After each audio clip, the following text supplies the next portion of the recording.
नमस्कार दोस्तों, कैसे हैं आप लोग। आज मैं आपको बताने वाला हूँ कि मकान, दुकान या प्लॉट जब भी आप देखने जाओगे या फिर आप लेने जाओगे तो सबसे पहले आपको ये कुछ बातें हैं, 12 बातें ये आपको जानना बहुत जरूरी है। अगर ये बातें आपको वहां पर मिलती है तो आप किसी प्रॉपर वास्तुशास्त्रज्ञ से कंसल्ट कीजिए कि ये खरीदना चाहिए या नहीं। दोस्तों, अगर आपने अभी तक मेरा चैनल सब्सक्राइब नहीं किया है तो कृपया इसको सब्सक्राइब कीजिएगा और इस वीडियो को आपके दोस्तों के साथ में जरूर शेयर कीजिएगा। भूमि का चयन करना इतना आसान नहीं होता है जितना कि लोग समझते हैं कि प्लॉट देखते हैं, क्या फेसिंग है, ले लो। तो इसमें बहुत सारे कंडीशंस है, वो पूरे चेक करके ही हम देख सकते हैं कि ये भूमि जो है आप जिस पर्पज से ले रहे हैं, यानी घर के लिए है, व्यवसाय के लिए है, किस चीज के लिए है, उसके हिसाब से सभी चीजें देखकर हम तय कर सकते हैं कि ये लेना चाहिए या नहीं। जिस जगह वास्तु कार्य होना है उस जगह के वातावरण के साथ पानी की व्यवस्था का भी विशेष ध्यान रखना पड़ेगा। तो दोस्तों, ऐसी कौन सी बातें हैं? तो पहला है, वास्तु के स्थान पर गंदा नाला या वर्कशॉप आदि नहीं होना चाहिए। समझिए आप कुछ वास्तु खरीदने वाले हैं और उसके नीचे से ही एग्जैक्टली गंदा नाला गया है, तो ये कंडीशन नहीं होना चाहिए। या फिर आपका प्लॉट है, प्लॉट के अंदर से गंदा नाला जा रहा है, ऐसा नहीं होना चाहिए। नाला जाने के लिए गवर्नमेंट का प्लेस होता है, जैसे कि रोड के नीचे से वो नाला या ड्रेनेज निकाल देते हैं। तो प्लॉट के अंदर ये चीजें नहीं होनी चाहिए। या फिर आपका सेप्टिक टैंक है, ये सेप्टिक टैंक अगर आपने छोड़ के रखा है वहां पे, तो ये उसका पानी वहीं पे प्लॉट पे आपको छोड़ के नहीं रखना है। ये चीजें आपको ध्यान में रखना है। बाद में है, किसी भी गली या आवास स्थल की कतार में अगर अंतिम, यानी कि समझो ये रोड है यहाँ से, और इस रोड, ये जो रोड है ये यहाँ पर खत्म हो रहा है, आप यहाँ से आओगे, रोड यहाँ पे खत्म होगा, ये एंड में प्लॉट है, तो ऐसा वाला प्लॉट आपको नहीं लेना है। ये जो है यहाँ पर एनर्जीज रुक जाती है, एनर्जी फ्लो नहीं होता है, ये बंद होने की वजह से आगे जो है डिस्टरबेंस होते हैं। तो ऐसा एंड वाला घर आपको नहीं लेना है।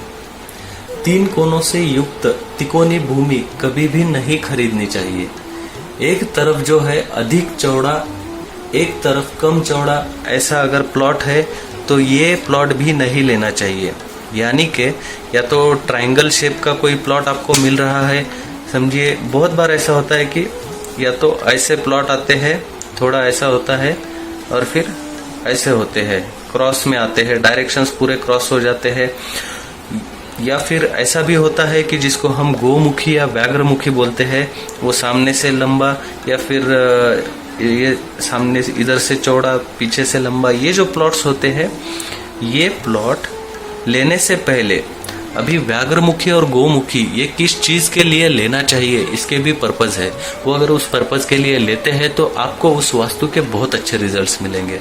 तो कौन सा प्लॉट किस चीज के लिए लेना है, ये आप किसी वास्तुशास्त्री से प्रॉपर कंसल्ट कीजिएगा जब भी आप भूमि लोगे उस वक्त। हवा, पानी, प्रकाश, चौड़ी गली तथा अपने नाम राशि के अनुकूल आप प्लॉट नंबर देख सकते हैं। अभी प्लॉट के नंबर्स जो होते हैं वो फिक्स नहीं होते हैं, मतलब फिक्स होते हैं बट वो हम चूज नहीं कर सकते कि हमको ये नंबर चाहिए, वो ऑलरेडी फिक्स होते हैं। किसी का समझो लकी नंबर 3 है और वो अगर प्लॉट नंबर ले रहा है जो कि उसको फ्रीक्वेंसी नहीं मैच करेगी ऐसे नंबर का, तो वो उसको प्रॉब्लम करेगा। तो लेकिन उसमें न्यूमरोलॉजी में कुछ रेमेडीज होते हैं, वो करके हम उस दोष को मिटा सकते हैं। वो फ्रीक्वेंसीज मैच करने के लिए कुछ तरीके होते हैं, वो हम यूज करके उस नंबर की फ्रीक्वेंसी मैच कर सकते हैं। लेकिन आपको बाय डिफॉल्ट अगर अच्छे नंबर का प्लॉट मिल रहा है, घर मिल रहा है, तो आप वो चूज कीजिए। ढलान जो है वो कभी भी देखना है कि आप प्लॉट या घर लोगे तो मैंने ढलान के ऊपर वीडियो बनाया है कि स्लोप जो है वो नॉर्थ ईस्ट या नॉर्थ में होना चाहिए, ना कि साउथ वेस्ट में होना चाहिए। साउथ वेस्ट कभी भी सबसे ऊंचा होना चाहिए, हमेशा ध्यान में रखना है। किचन, गार्डन, फवारा, ये एग्जैक्टली आपके मुख्य द्वार के सामने मत बनाइए। मतलब आपका समझो डोर यहाँ पे है यहाँ पर लोग बना देते हैं, अच्छा लगता है, दरवाजे में से फाउंटेन यहाँ पर बना दिया, गार्डन है, बाहर जगह है, तो एग्जैक्टली डोर के सामने ये चीजें नहीं बनाना है। जो कॉमन टैंक होता है, आजकल बहुत बार ऐसा होता है कि बड़ी सोसाइटी होती है, उनका एक कॉमन टैंक बनाते हैं। वो टैंक जो होता है वो अगर किसी के घर के पास में आता है तो उसका बहुत बड़ा इम्पैक्ट होता है, क्योंकि पानी जो है, पानी का बहुत बड़ा रोल है वास्तुशास्त्र में। तो जब भी आप सोसाइटी में घर लोगे, किसी टाउनशिप में घर लोगे, वहां पर उनका अगर वाटर स्टोरेज है, बहुत बड़ा टाकी है ऊपर, तो वो उसके नजदीक घर लेते वक्त आपको प्रॉपर चीजें देखनी है कि वो किस डायरेक्शन में आ रहा है, वो जो स्टोरेज है वो। मकान के आसपास मंदिर वगैरह धार्मिक स्थल एकदम नजदीक नहीं होने चाहिए, वहां पर हमेशा लोगों की चहल पहल लगी रहेगी, आप उससे डिस्टर्ब रहोगे, तो इसलिए। या फिर डोर के एग्जैक्ट सामने मंदिर नहीं होना चाहिए, वो उसके कंडीशंस है, वो मैंने ऑलरेडी मेरे दूसरे वीडियो में बताया है कि उसके क्या कंडीशंस है। जब भी आप घर खरीदोगे, ये सबसे महत्वपूर्ण है दोस्तों, आप जगह देख के आओ, आप फ्लैट देख के आओ, लेकिन जब भी आप कभी व्यवहार चालू करोगे तो उस दिन आप मुहूर्त देख के ही ये व्यवहार चालू कीजिए। उसका ये रीजन है कि जो मुहूर्त होता है वो नक्षत्र पे डिपेंड होता है, और जो नक्षत्र है उनके परिणाम तुरंत मिलते हैं। अगर आप किसी गलत नक्षत्र पे, हम बहुत बार देखते हैं कि बिल्डर के साइट्स जो होते हैं बड़े बड़े, वो चालू होते हैं बट जल्दी कंप्लीट नहीं होते। वो गलत नक्षत्र पे अगर चीजें चालू होती है, इनिशिएट होती है, तो वो काम आधे में रुक जाता है, या फिर उसमें प्रॉब्लम्स बहुत ज्यादा आने लगते हैं। इसलिए आप जब भी भूमि चयन करो, फ्लैट का चयन करो और वो खरीदने के लिए जाओ, तब आप जो भी कोई पंडित जी वगैरह कोई आपके पास में रहेंगे तो उनसे आप अच्छा मुहूर्त निकलवा लीजिए।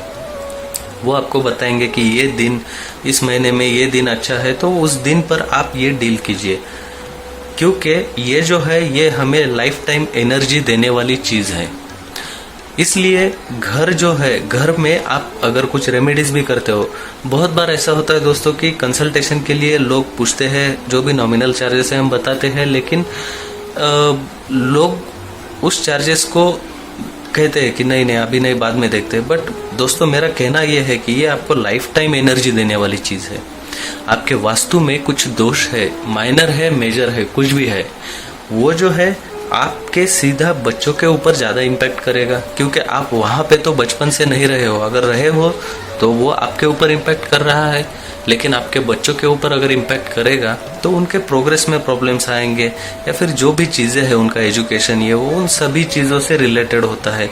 महिलाएं वास्तु में ज्यादा देर रहती है तो उनके हेल्थ रिलेटेड प्रॉब्लम्स चालू होते हैं, तो इसलिए ये सभी चीजें देखना जरूरी है। तो दोस्तों आप ये ठीक मुहूर्त देख के ही ये सब चीजें कीजिए। घर लेने के बाद में हाउस वार्मिंग रहता है, यानी कि वास्तु शांत की पूजा रहती है, ये पूजा भी जरूर करवाइएगा। ये सबसे महत्वपूर्ण हिस्सा है। जैसे कि मैंने कहा, डायरेक्शंस देखना है कि ये क्रॉस है, कैसे है, ये सभी चीजें करना है, और वास्तु शांत करके फिर आप यहाँ पर रहने जाइए। और वास्तु शांत करने से पहले अगर आप किसी वास्तुशास्त्री से या किसी से भी कंसल्ट करते हो कि ये प्लान है, यहाँ पर कुछ गलत है, तो उसको आप रहने को जाने से पहले ही ठीक करवा सकते हो। तो ये सभी चीजें आपको ध्यान में रखना है। दोस्तों अगर आपने अभी तक मेरा चैनल सब्सक्राइब नहीं किया है तो कृपया इसको सब्सक्राइब कीजिएगा, और इस वीडियो को, इस इन्फॉर्मेशन को आपके दोस्तों के साथ में जरूर शेयर कीजिएगा। धन्यवाद।